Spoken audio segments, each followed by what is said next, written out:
ये घटना लगभग 1990 के आसपास की है। उन दिनों मेरे घर के हालात ठीक नहीं थे। पिताजी की हाल ही में मौत हुई थी, माँ बीमार थी और घर का सारा पैसा बीमारी में खर्च हो रहा था। मेरे हाथों में कोई काम नहीं था। कहते हैं न कि इंसान कुछ भी कर सकता है, लेकिन पैसों का ढोंग नहीं कर सकता, और मुझे पैसों की बहुत सख्त ज़रूरत थी। उसी दौरान मेरे एक दोस्त ने मुझे बताया कि एक काम है, लेकिन हो सकता है कि उसमें जान का खतरा हो। अब असल में ये काम उसे दिया गया था, लेकिन उसे ट्रक चलाने का अनुभव नहीं था और इसलिए उसने मुझे कहा। मैं जब उस आदमी से मिलने गया तो उसने मुझे एक सुनसान जगह पर मिलने के लिए बुलाया था। उसने मुझे सीधे सीधे एक बात कही कि काम में खतरा है, लेकिन अगर मैंने उनका वह काम कर दिया तो वह मुझे उस काम के अच्छे पैसे दे देंगे और नौकरी भी। उस आदमी ने मेरे हाथ में 100 के 10 नोट थमा दिए। मैं उन नोटों को देखता रहा।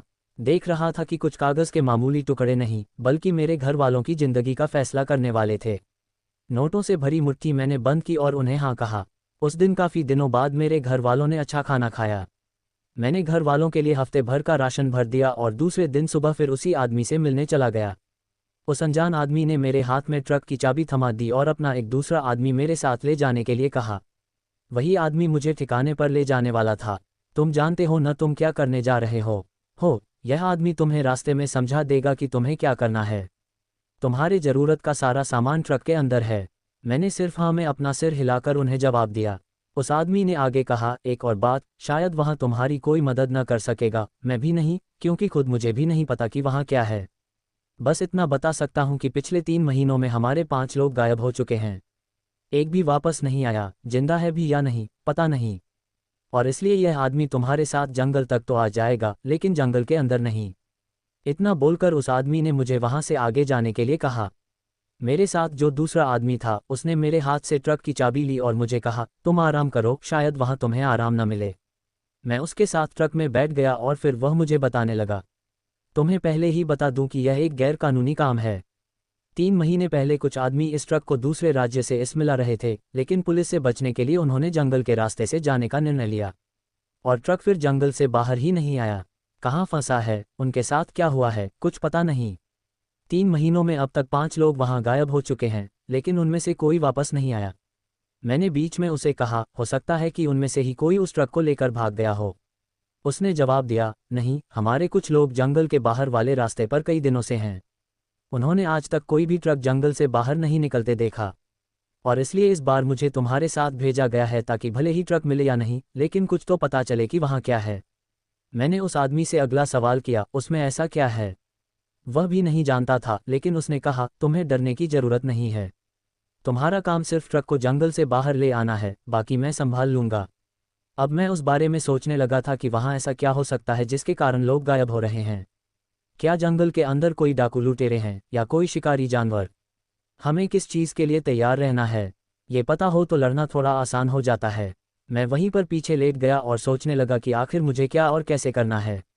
सोचते सोचते मेरी आंख लग गई। जब नींद खुली तो हम एक सुनसान जगह पर थे, घने ऊंचे पेड़ों से घिरी हुई जगह। वह आदमी गाड़ी की खिड़की में बैठा बीड़ी पी रहा था। मुझे जागता हुआ देख उस आदमी ने मुझसे पूछा, तो फिर क्या सोचा है तुमने। देखो, अगर तुम नहीं जाना चाहते तो अब भी वापस जा सकते हो, और जाने का कुछ सोचा हो तो गाड़ी की सीट के नीचे तुम्हारी सुरक्षा का सारा सामान है। मैंने थोड़ा धीरे से कहा, मैं जाऊंगा, पर मुझे पहले जंगल के बारे में थोड़ी बहुत जानकारी निकालनी होगी। क्या यहाँ आसपास कोई गांव या बस्ती है जहाँ हमें कुछ जानकारी मिल सके। कुछ देर के लिए वह मेरी तरफ देखता रहा, फिर कुछ सोचकर उसने कहा, अच्छा प्लान है, चलो आगे एक गांव है, वहाँ चलते हैं। हम आधे घंटे में जंगल के बाहरी रास्ते से घूमते हुए एक गांव पहुंचे। अब आप सोच सकते हैं कि जहां हमें एक गांव ढूंढने में आधा घंटा लग गया तो वह जंगल कितना बड़ा होगा। वहां जाकर मैंने मेरे साथी को वहीं रुकने के लिए कहा और मैं खुद पूछताछ के लिए गांव में चला गया। गांव में कुछ लोगों से बातचीत की तो पता चला कि गांव में एक व्यक्ति है, निरंजन नाम था उनका, जो किसी जमाने में गांव के मुखिया थे और एक जाने माने शिकारी भी थे। वह इस जंगल में कई बार शिकार कर चुके थे। मेरे लिए इतनी जानकारी काफ़ी थी और इसलिए मैं उन्हें ढूंढते हुए उनके घर तक पहुंचा। जब मैं वहां पहुंचा तो शाम का वक्त हो चला था। मैंने देखा कि निरंजन जी अपने पालतू जानवरों को चारा खिला रहे थे। निरंजन जी से बात कर पता चला कि उन्हें जंगल की अच्छी जानकारी है, लेकिन वह कभी जंगल की गहराई तक नहीं गए और न ही गांव में कोई ऐसा करने की कोशिश करता है। वह गांव बेहद दूर दराज का गांव था और अविकसित भी। गांव जंगल की सीमा से सटा हुआ था। गांव के लोगों का मुख्य व्यवसाय खेती जरूर था, लेकिन गांव के लोग जंगल पर भी काफ़ी हद तक निर्भर थे। और इसलिए गांव के लोग जंगल का सम्मान भी करते थे। इसी जंगल से ही गांव की पहचान थी। गांव वालों का यह मानना था कि जंगल जीवित है और उसमें कोई रहस्यमय चीज छुपी हुई है, लेकिन वह क्या है आज तक किसी को पता नहीं चला। और जहां तक बात उस गुमशुदा ट्रक की थी, गांव में किसी को ट्रक के बारे में पता नहीं था। इसका एक ही मतलब निकल रहा था कि वह ट्रक जंगल की गहराई में कहीं होगा। सब कुछ जानने के बाद मैंने उन्हें अपने साथ जंगल आने के लिए कहा। उन्होंने कुछ देर सोचा और फिर मेरे साथ आने को तैयार हो गए। असल में काफ़ी सालों से उन्होंने कोई शिकार नहीं किया था, तो उनका भी शिकार करने का मन हो रहा था और मुझे ट्रक ढूंढना था। निरंजन जी ने मुझे अगले दिन सूरज उगने से पहले जंगल के कच्चे रास्ते पर मिलने के लिए कहा। शिकार करने और खोजबीन के लिए हमने जंगल की गहराई तक जाने का निर्णय लिया था, लेकिन हमें नहीं पता था कि हमारा सामना किस भयानक चीज़ से होने जा रहा है। निरंजन जी एक अच्छे शिकारी थे, उन्हें जंगल का काफ़ी अच्छा अनुभव था। बहुत बार उन्होंने जंगल में गुमशुदा लोगों को जंगल से बाहर निकाला था और इसी कारण गांव वाले उनका सम्मान भी करते थे। जंगल के पास रहने के कारण वह जब छोटे थे तब से अपने पिताजी के साथ जंगल में शिकार करने जाया करते थे। उनके पिताजी ने ही उन्हें शिकार करने की कला सिखाई थी। जंगल बहुत बड़ा और फैला हुआ था।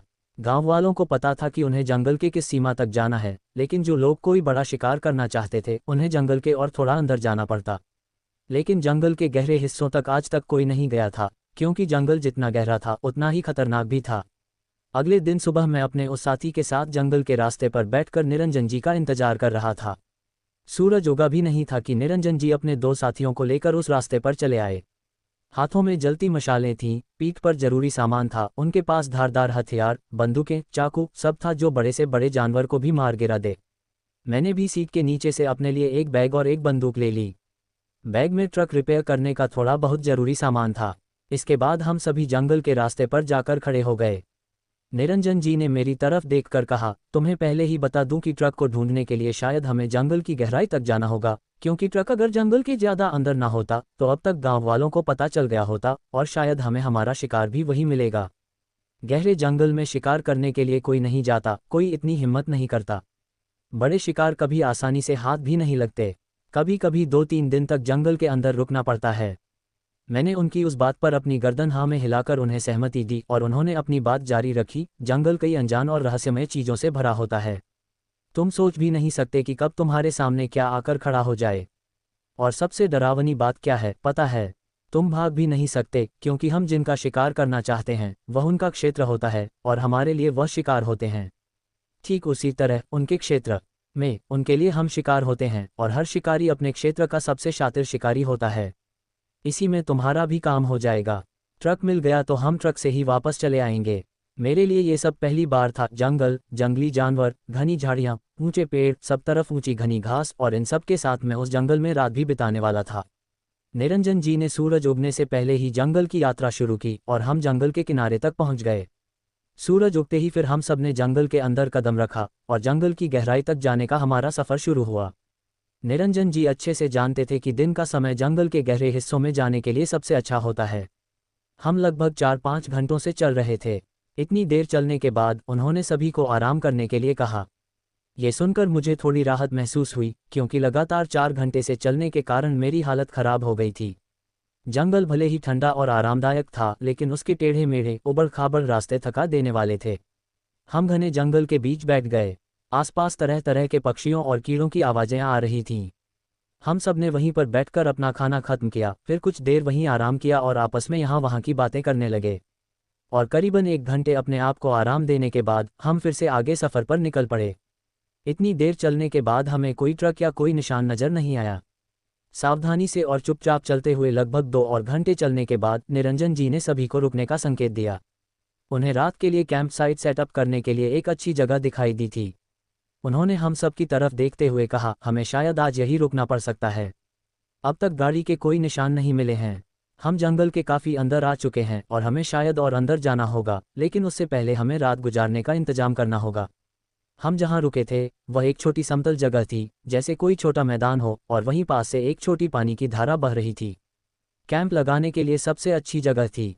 निरंजन जी और बाकी 2 शिकारी एक साथ मिलकर टेंट लगाने लगे और मुझे आसपास से जलाऊ लकड़ी इकट्ठा करने का काम सौंपा गया। मैं आसपास घूमते हुए लकड़ी इकट्ठा कर रहा था। ज़्यादा समय नहीं हुआ होगा, यही कोई दोपहर का वक्त था, और अचानक मैंने अपने पीछे एक औरत की आवाज़ सुनी। मैंने मुड़कर पीछे देखा, लेकिन वहाँ कोई नहीं था। मुझे थोड़ा अजीब लगा क्योंकि मैं जानता था कि हमारे ग्रुप में कोई भी औरत नहीं है, तो फिर यह आवाज़ किसकी थी। मैंने उस बात से अपना ध्यान हटाया और धीरे धीरे कैंप साइट की ओर जाने लगा। कोशिश कर रहा था कि मैं दौड़ूं नहीं, क्योंकि निरंजन जी ने मुझे बताया था कि अनजान जगहों पर अनचाही हरकत किसी भी दुर्घटना को बुलावा दे सकती है, और इसलिए मैं संभल कर चल रहा था। जब मैं कैंप साइट पहुंचा तो सबसे पहले मैं निरंजन जी के पास चला गया। उस समय ऐसा लग रहा था जैसे उन्होंने मेरे चेहरे के भाव पढ़ लिए हों। वह मुझसे कुछ पूछते उससे पहले ही मैंने उन्हें उस घटना के बारे में बताया जो मेरे साथ अभी हुई थी। उसे सुनने के बाद मुझे ऐसा लगा कि जैसे निरंजन जी को किसी अनजान बात का डर सताने लग गया हो। उनके चेहरे पर चिंता की रेखाएं उभर आईं। कुछ सोचते हुए उन्होंने अन्य 2 शिकारी को बुलाया और इस बात पर बातचीत की, क्योंकि उन्हें लगा कि हर छोटी से छोटी बात हर किसी को पता होनी चाहिए। उन्होंने मुझे कई बार पूछा कि क्या सच में तुमने कोई आवाज़ सुनी थी, और मैंने हर बार उन्हें यही कहा कि हाँ, सच में वह किसी औरत की आवाज़ थी। कोई वहम नहीं था। सब ने आपस में बातचीत की और आखिर में एक निर्णय लिया गया। निर्णय ये था कि हमें जितना जल्दी हो सके इस जंगल को छोड़ देना चाहिए, क्योंकि मैंने जो कुछ सुना था उसे उन्होंने एक चेतावनी और अपशकुन मान लिया था। हालांकि उस वक्त सूरज डूबने में थोड़ा वक्त जरूर था, लेकिन जंगल होने के कारण जल्दी अंधेरा होने वाला था और बीच रात जंगल से सफ़र करना खतरे से खाली नहीं था। इसलिए फिर से बहुत सोच समझकर उन्होंने फैसला किया कि अभी के लिए हमें यहीं रुकना होगा, यहीं पर रात बितानी होगी और सुबह होते ही हम वापस चले जाएंगे। लेकिन इस बीच कोई भी ऐसी कोई हरकत नहीं करेगा जिससे हमारे लिए खतरा और बढ़ जाए। हम सब ने मिलकर एक टेंट लगाया और अपनी सुरक्षा के लिए कुछ इंतजाम किए। धीरे धीरे अंधेरे ने जंगल के हर कोने को ढक लिया। सूरज अभी पूरी तरह से डूबा भी नहीं था, लेकिन जंगल में एकाएक माहौल बदल गया। एकदम से जैसे सब कुछ रुक गया हो, सब कुछ शांत और गहरा होता चला गया। एक तरह का अजीब सा सन्नाटा सब तरफ छा गया। उस पल हमें कीड़े और कुछ जानवरों की आवाज़ सुनाई दे रही थी। हम सभी कैंप फायर के पास बैठे थे, लेकिन अकेला मैं था जिसे एक अनजान डर सता रहा था। मैं भले ही उन्हें अपना डर दिखा नहीं रहा था, लेकिन अंदर से मैं बहुत डरा हुआ था। उस समय सिर्फ कैंप फायर की रोशनी थी जो मुझे हिम्मत देने का काम कर रही थी। रात लगभग 8 बजे थे। निरंजन जी ने सभी को आराम करने का निर्देश दिया। उन्होंने बारी बारी पेड़ के ऊपर चढ़कर पहरा देने का फैसला किया था, जिसमें प्रत्येक व्यक्ति 2 घंटे के लिए पहरा देगा। निरंजन जी ने तीसरा पहरा लिया, जबकि बाकी सब ने यह तय किया कि मैं कोई पहरा नहीं दूंगा, क्योंकि ना मुझे शिकार का अनुभव था और ना ही जंगल का। वह लोग किसी भी तरह का खतरा मोल नहीं लेना चाहते थे। सच कहूं तो मेरे लिए राहत की बात थी, लेकिन फिर भी उनसे ज़्यादा मुझे डर लग रहा था। दिन भर चलने में मैं काफ़ी थक गया था। वहाँ का वातावरण भले ही डरावना था, लेकिन हल्का था, ठंडा था, जहाँ कोई भी थका इंसान आराम से सो सकता है, और मेरी भी आंख लगते देर नहीं लगी। रात काफ़ी बढ़ गई थी। मेरा शरीर ठंड से कांप रहा था। तेज ठंड के कारण मेरी आंख खुली और मैंने देखा कि मैं जंगल के बीचों बीच एक सुनसान वीरान जगह पर खड़ा था। मैं अपने आसपास देख रहा था। सब कुछ धुंधला था, धुंधली रोशनी थी, और वहीं कुछ दूर एक तालाब था। तालाब के अंदर एक ट्रक था जो कि धीरे धीरे तालाब में डूबता जा रहा था। वह ट्रक धीरे धीरे पानी में डूब गया और मैंने देखा कि पानी की सतह पर कोई औरत खड़ी है। कोई औरत या कोई परछाई, फटे पुराने सफ़ेद कपड़ों में। उसका शरीर सामान्य नहीं था, दुबला पतला सा शरीर और हाथ पैर असामान्य रूप से लंबे थे। आंखों के गड्ढे गहरे धसे हुए थे और आंखें खून जैसी लाल थीं। मुंह इतना चौड़ा था कि उसके कानों तक फैला था। बाल बिखरे और जंगली जानवर जैसे थे। मुझे समझ नहीं आ रहा था कि मैं ये सब क्या देख रहा हूँ। मैं उस औरत की खौफनाक आंखों को महसूस कर सकता था। उन्हें देख एक अजीब सी मनहूसियत का एहसास हो रहा था। पता नहीं अब मेरा शरीर ठंड से कांप रहा था या उसकी मौजूदगी से। मेरी हालत तब ज़्यादा खराब हुई जब उसने अपना मुंह खोला और एक अजीब आवाज़ करने लगी, हंसी। और अचानक से वह आसपास के पेड़ों के चारों ओर कूदने लग गई। मेरी हालत खराब हो गई। मेरा दिल जोर जोर से धड़कने लगा। आसपास इतनी ठंड होने के बावजूद भी मैं पसीने से भीग चुका था। पलक झपकते ही वह एक पेड़ से दूसरे पेड़ पर छलांग लगा रही थी। डर के मारे मेरी धड़कन और तेज हो गई, हाथ पैर कांपने लगे। आसपास कोई दिखाई नहीं दे रहा था। ना निरंजन जी थे और ना ही उनके दोस्त। मैं उन्हें पुकारना चाहता था, पर लगा जैसे मुझे लकवा मार गया हो। हाथ पैर सख्त हो गए थे और एक तेज आवाज़ हुई। मैंने सामने देखा तो वह चीखते हुए मुझ पर झपटना चाहती थी। अचानक मैंने अपनी आंखें बंद कर ली और मुझे महसूस हुआ कि मेरी आंखों के सामने एक तेज रोशनी प्रकट हुई है। जैसे ही वह तेज रोशनी हुई तो वह औरत डर से चिल्लाई और एकदम से धुएं जैसे गायब हो गई। रोशनी इतनी तेज थी कि मुझे सामने कुछ भी दिखाई नहीं दे रहा था। वही सफ़ेद रोशनी धीरे धीरे मेरी ओर बढ़ रही थी। एक वक्त ऐसा आया कि मेरे चारों ओर रोशनी फैल गई, मैं कुछ भी देख ना सका। और उसी पल मैं एकदम से सपने से जाग गया। मेरी धड़कन अब भी तेज चल रही थी, सांस लेने में तकलीफ हो रही थी, मैं पसीने से तरबतर हो चुका था, और भले ही जंगल में कड़ाके की ठंड थी, पर मेरा पूरा शरीर पसीने से भीगा हुआ था। जब मैं घबरा कर जागा, तब निरंजन जी पहरा दे रहे थे। मुझे टैंक से बाहर आता देख वह पेड़ से नीचे उतर आए और मैंने उन्हें जल्दी जल्दी में बताया कि अभी अभी मैंने एक बुरा सपना देखा, और मैंने उन्हें उस परछाई और ट्रक के बारे में भी बताया जिसे मैंने सपने में देखा था। मेरी बात सुनकर उन्हें और चिंता होने लगी, क्योंकि वह जानते थे कि यह सपना नहीं, कोई बुरा संकेत है, खासकर मैंने उन्हें जो उस औरत के बारे में बताया था। इसे सुनकर उन्हें कोई और बड़ा खतरा महसूस होने लगा था। उन्होंने वहीं पास से एक मशाल जलाई, उस मशाल को मेरे हाथ में पकड़ा दिया और फिर अपने बैग से एक चाकू निकाला। उस पर किसी तरह के चिन्ह थे जिन्हें चाकू पर तराशा गया था, शायद कोई मंत्र जैसा। निरंजन जी ने उस चाकू को दोनों हाथों के बीच पकड़ा और कोई मंत्र बड़बड़ाने लगे। मंत्र बोलने के बाद उन्होंने चाकू को दोनों हाथों से कसकर पकड़ा और हवा में एक क्रॉस जैसा चिन्ह बनाकर जोर से झटका दिया, जैसे कोई आदमी किसी पर वार करता है। तुरंत कुछ ऐसा हुआ जिसकी मैंने उम्मीद नहीं की थी। जैसे ही निरंजन जी ने हवा में चाकू को झटका दिया, जंगल में अंदर से एक ठंडी और दर्दनाक चीख गूंज उठी। सबसे डरावनी बात यह थी कि वह चीख मैंने सपने में देखी उस औरत की आवाज़ से मेल खा रही थी। आवाज़ इतनी तेज थी कि उस आवाज़ से दूसरे शिकारी भी नींद से जाग गए और खुद निरंजन जी भी उस भयानक चीख से चौंक गए थे। वह चीख शांत होने के बाद हमने अपने ठिकाने के ऊपर पेड़ों में कुछ कूदते हुए सुना। हम सब डरे हुए थे, हमें पता नहीं था कि हमारा सामना किससे था। यहाँ तक कि अनुभवी शिकारी निरंजन जी भी समझ गए थे कि आसपास जो कुछ है वह बहुत भयानक है। मेरे लिए तो ये सब नया था और यह इतना डरावना था कि मैं हद से ज़्यादा कांपने लगा था। हम सब की हालत गंभीर हो गई। हर कोई से आ रही अजीब आवाज़ों को ध्यान से सुन रहा था। शांत दिखने वाला जंगल अब अनदेखी अनजान चीज़ के साथ खतरनाक लग रहा था। निरंजन जी और दूसरे शिकारी अपनी टॉर्च की रोशनी से उसे ढूंढने की कोशिश कर रहे थे। जैसे मैंने सपने में देखी थी, एक औरत जिसका शरीर कमजोर और असामान्य रूप से लंबी बाहें और टांगें थीं, गहरी लाल चमकती हुई आंखें और बिखरे हुए बाल। उसके शरीर पर जख्म थे जैसे किसी तेज चीज से काटे गए हों। और तभी खतरे को पहचानते हुए निरंजन जी ने बिना देर किए अपनी राइफल उठाई और सीधे उस परछाई पर गोली चला दी। हमने देखा कि गोली चलते ही वह परछाई पेड़ से नीचे गिर पड़ी और जोर से जमीन से टकराए। गिरने की आवाज़ से हमें लगा कि खेल खत्म हो गया है। निरंजन जी ने जल्दी आवाज़ की दिशा में अपनी टॉर्च की रोशनी को नीचे ज़मीन पर लहराया। हमें लगा था कि वह जो कुछ है वह नीचे गिरा होगा। हालांकि जब टॉर्च की रोशनी में देखा तो वहां कुछ भी नहीं था, सिर्फ खाली ज़मीन थी। उस पल में अब डर ने सभी को जकड़ लिया। निरंजन जी और दूसरे शिकारी अपनी राइफल ताने हुए की रोशनी में इधर उधर देख रहे थे, किसी भी अनजान खतरे के लिए तैयार। वह काफ़ी देर से सतर्क होकर यहाँ और वहाँ देख रहे थे। वातावरण में एक तरह का तनाव आ चुका था। आखिरकार जब बिना किसी हलचल के कुछ मिनट बीत गए तो उन्होंने अपनी राइफल नीचे कर दी। एक शिकारी ने धीमी आवाज में निरंजन जी से पूछा, वह क्या चीज़ थी? क्या कोई जानवर था? निरंजन जी ने हमें बताया कि वह खुद नहीं जानते कि वह क्या है। अपने जीवन भर के शिकारी अनुभव के बावजूद आज तक उन्होंने ऐसा कुछ भी कभी देखा नहीं था। उन्हें नहीं पता था कि उनका सामना किस चीज़ से होने जा रहा है, लेकिन उन्हें यह पता था कि किसी भी हालत में सुबह तक अपने आप को सही सलामत रखना होगा। उस रात हम में से किसी ने सोने की हिम्मत नहीं की। हर किसी के चेहरे पर डर साफ नजर आ रहा था।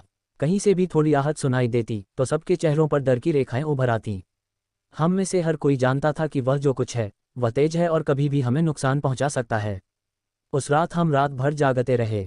सूरज की पहली किरणों ने जंगल को रोशन किया, जिससे हम सबको थोड़ी राहत मिली। और उसी क्षण निरंजन जी ने हमें कहा, अब समय बर्बाद नहीं कर सकते।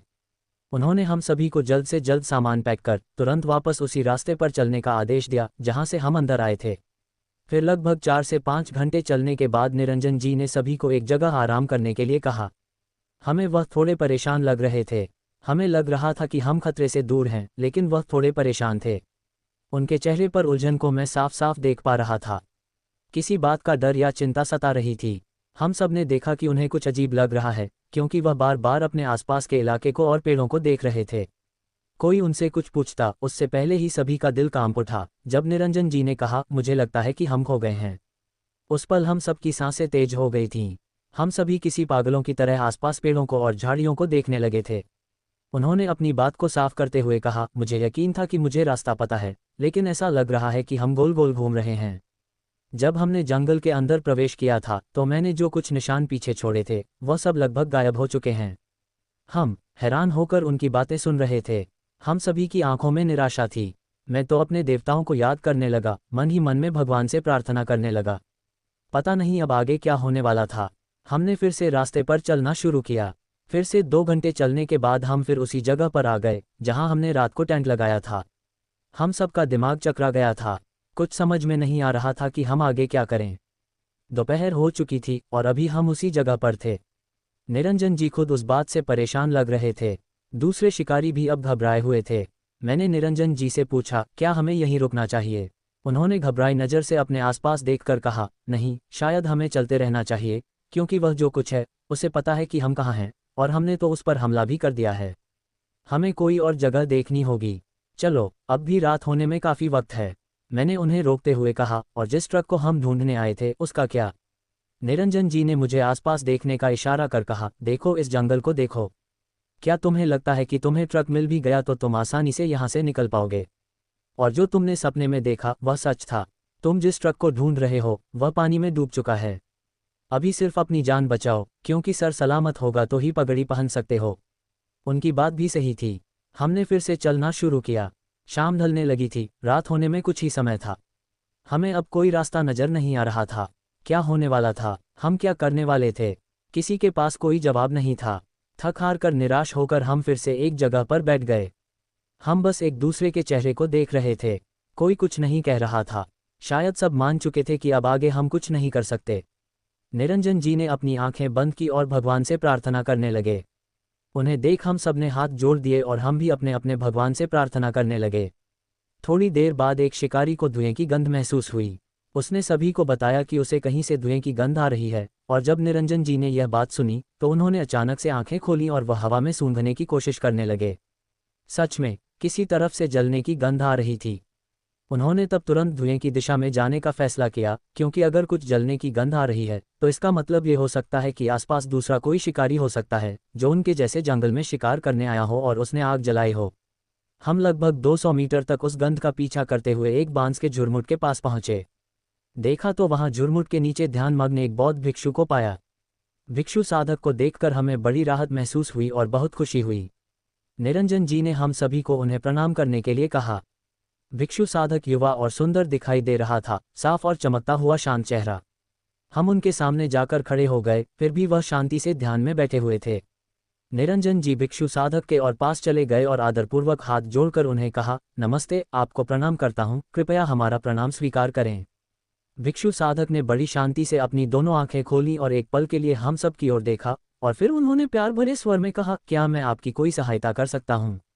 उनके शब्दों से ऐसा लगा जैसे वह हमारे दिल में बैठी चिंता को समझ सकते हैं। निरंजन जी ने तब उन्हें बताया कि हम सभी जंगल में खो गए हैं। उनकी बात सुनकर साधक कुछ क्षण मौन रहे, फिर उन्होंने उत्तर दिया, तो फिर मेरे साथ रात बिताएं। अगर आप अपनी यात्रा अभी जारी रखते हैं तो अंधेरा हो जाएगा, और इससे पहले कि आप जंगल से बाहर निकलें ये जंगल और खतरनाक हो जाएगा। भिक्षु साधक की बात सुनकर निरंजन जी ने पिछले रात की घटनाओं के बारे में उन्हें बताना शुरू किया। साधक ने हमें बताया कि पिछली रात हमने जो देखा था वह एक जंगल में रहने वाली आत्मा है। यह एक खतरनाक आत्मा है। ये लोगों को जंगल में गुम कर देती है और उन्हें जंगल से बाहर नहीं जाने देती। उस भिक्षु ने हमें समझाया कि इन आत्माओं से बचना आसान नहीं है, क्योंकि वह अपने लक्ष्य का पीछा तब तक करती है जब तक कि उस व्यक्ति की मृत्यु नहीं हो जाती। बाहर निकलने का एकमात्र तरीका है कि उनकी सीमा से बाहर चले जाओ। उनकी बातें सुनकर हमें डर भी लग रहा था और हम थोड़े हैरान भी थे, क्योंकि हमें समझ नहीं आ रहा था कि आखिर हमें आगे क्या करना है। अगर यह इतना भयानक है तो ये भिक्षु साधक यहाँ क्या कर रहा है? उनके पास तो बचाव के लिए कोई हथियार भी नहीं है और न ही सुरक्षा का कोई साधन था। और तभी भिक्षु साधक ने हमारी मन की बात को जैसे जान लिया हो। उन्होंने शांतिपूर्वक हमें कहा, चिंता करने की कोई बात नहीं है, मुझ पर विश्वास करें, मैं अगले दिन आपको जंगल से बाहर ले जाऊंगा। इसके बाद उन्होंने सलाह दी कि हम वह रात उनके साथ बिताएं और कहीं न जाएं। उनकी बातों को सुनकर सच में हम सभी में एक तरह का विश्वास जाग गया था। सभी ने भिक्षु के साथ रात बिताने के लिए सहमति दी। इसके बाद हमने फिर से उसी जगह एक छोटा टेंट लगाया। हम में से हर किसी ने बहुत सारी लकड़ियां इकट्ठा की, क्योंकि उस रात हम अंधेरे से गिरना नहीं चाहते थे। हमें अपने आसपास बहुत सारी रोशनी की जरूरत थी, और आखिरकार वह समय आ गया जिसका हमें डर था। जब सूरज डूब गया, जंगल में फिर से घना अंधेरा छा गया। अंधेरे के साए जैसे आसमान से उतरकर जंगल के ऊंचे घने पेड़ों से झूल रहे हों। हर तरफ से आती झिंगुर और कीड़ों की आवाजें जंगल में गूंज रही थीं। कल रात वाला वही भयानक माहौल वापस लौट आया था। जब से मैंने उस परछाई को देखा था तब से ट्रक के बारे में भूल ही गया था।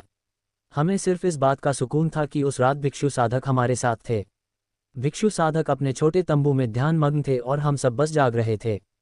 सोने की हम में से किसी में भी हिम्मत नहीं थी। हालांकि पिछली रात नींद होने के कारण हम सब बार बार झपके आले रहे थे। मुझे नहीं पता कि कब मेरी आंख लग गई और मैं कितनी देर से सोया हुआ था, लेकिन फिर उसी आवाज़ को सुनकर मेरी नींद खुली। वह मुझे अच्छी तरह से याद थी। मैं उस आवाज़ को सुनकर घबरा कर जाग गया और मुझे डरा हुआ देख बाकी सभी लोग भी जाग गए और अगले ही पल सभी अपनी अपनी बंदूकों को पेड़ों की तरफ ताने हुए खड़े हो गए। निरंजन जी ने भी वह आवाज़ सुनी और फिर हमें कहा, वह फिर आ गई है। अचानक आसपास के वातावरण में एक हंसी जोर से गूंज उठी, जिससे मेरे रीढ़ में सिहरन सी दौड़ गई। वो उसी औरत के हंसने की आवाज़ थी। हंसी रुकने के कुछ पल बाद हमने पेड़ों में से एक आवाज़ सुनी, क्या तुम्हें लगता है कि यह गंजा साधक तुम्हें बचा सकता है? और इतना बोलकर वह फिर से हंसी। निरंजन जी ने अपनी टॉर्च पेड़ों के ऊपर नीचे घुमाई, लेकिन हमें कुछ भी दिखाई नहीं दिया। कुछ समय बाद फिर से सब कुछ शांत हुआ और फिर से गहरा सन्नाटा छा गया। हमने साधक भिक्षु की ओर देखा तो वह अब भी अपने छोटे तंबू में ध्यानमग्न थे। हमारा डर बढ़ता जा रहा था। निरंजन जी जल्दी से साधक के पास चले गए और उन्हें कहा, ये वही है जिसे हमने पिछली रात देखा था। हालांकि साधक ने उन्हें कोई जवाब नहीं दिया, वह ध्यान में लीन बैठे रहे।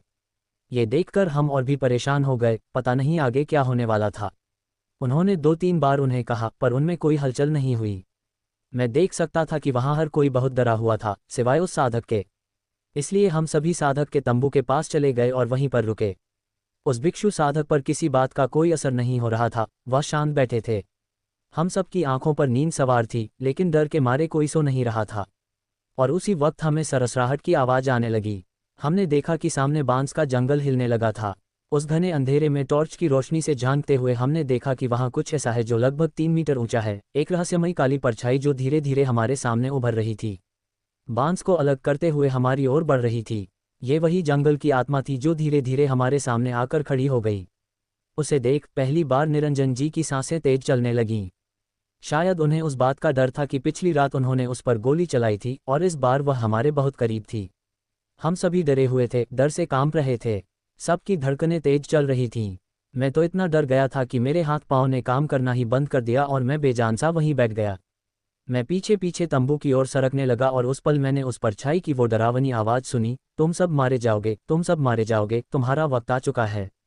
वह हमसे बस लगभग 20 मीटर की दूरी पर आ गई थी और नीचे झुककर हमें एक एक कर देख रही थी। तभी गोलियों की बौछार होने लगी। मैंने देखा कि निरंजन जी और दूसरे 2 शिकारी उस परछाई पर जमकर गोली चला रहे थे। हालांकि गोलियां उसके शरीर के आर पार हो रही थीं, बिना किसी असर के। और उसी समय मैंने देखा कि भिक्षु साधक ने प्रार्थना के लिए अपने हाथ हवा में ऊपर उठाए और कुछ जाप करने लगे। मैं बस घबराया हुआ वह सब देख रहा था। वो उठकर अपनी जगह से बाहर आ गए और भिक्षु साधक उस आत्मा के सामने जाकर खड़े हो गए। और उन्होंने उसी शांति से उस आत्मा से कहा, तुम जो कर रही हो वह दूसरों की आत्मा को नुकसान पहुंचा रहा है और तुम्हारे लिए कर्म पैदा कर रहा है। तुम्हें अपने प्रतिशोध और इस दुष्ट भावना को छोड़ देना चाहिए। उन लोगों से बदला मत लो जो अनजान हैं, जिनका कोई अपराध नहीं है।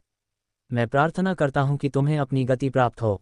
जैसे भिक्षु ने अपनी बात पूरी की, दुष्ट आत्मा एकदम से जम गई और धीरे धीरे हम सब की आंखों के सामने से गायब हो गई। वह देख हम सब ने राहत महसूस की। हमें सुरक्षित लगने लगा था। हम चारों ने भी उसी पल भिक्षु साधक को झुककर प्रणाम किया।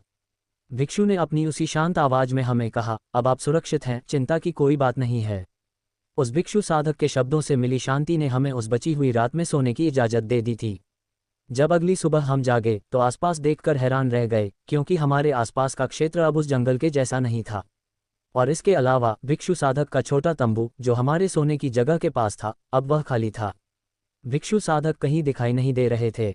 हमने उठते ही सबसे पहले आसपास उनकी तलाश की, लेकिन भिक्षु साधक का कोई निशान नहीं मिला।